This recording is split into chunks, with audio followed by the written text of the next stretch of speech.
Here's the truth. The arena isn't the only place men learn to communicate. For guys like you, the ones who spend time in fantasy worlds, role-playing campaigns, or scrolling through game lore late at night, the dungeon is just as important as the stage. You've logged more hours in Azeroth or on a D&D character sheet than in front of a conference crowd. That doesn't make you less.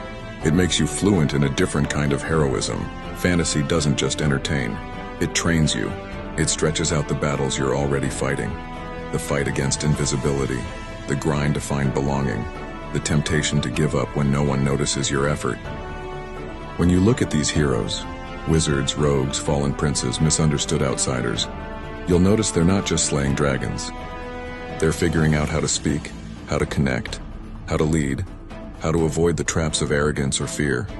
That's your life too. This section takes you through 10 male characters from fantasy, gaming, and adventure stories.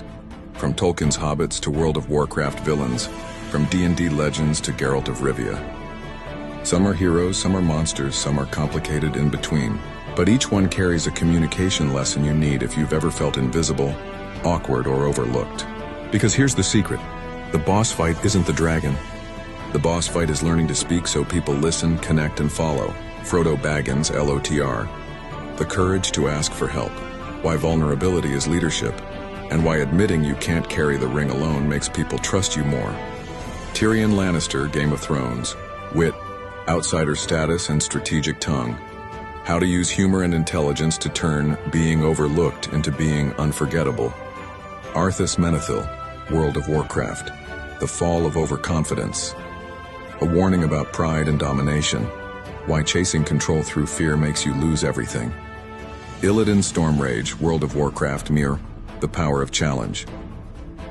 Why provocation, you are not prepared, can inspire people or alienate them, depending on how you wield it. Drizzt Do'Urden, D&D, integrity in the face of rejection, how to stay true to your values, even when culture, family, or peers don't accept you.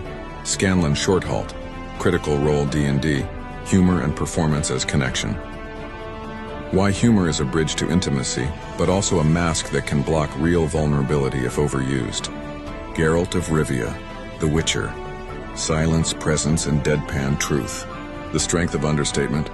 How fewer words delivered with timing can hit harder than speeches. The Night King, Game of Thrones. Fear-based communication. A villain's blueprint for uniting people through fear, and why it collapses without loyalty or trust. Vecna, Dungeons and Dragons. Manipulation, secrets, and the danger of half-truths. Why secrecy and manipulation might work short-term, but destroy influence in the long run. Legolas Lot, precision and clarity. The value of focus, how sharp, simple words, like a well-placed arrow, cut through chaos. That's your quest for part 1, 10 figures, 10 lessons. Some noble, some dark, some tragic, but all with something to teach you about how to use your voice. Because when you're sitting at the gaming table or in the office or on a date, you're rolling chiche. And the difference between fading into the shadows or becoming the hero of the story depends on how you speak.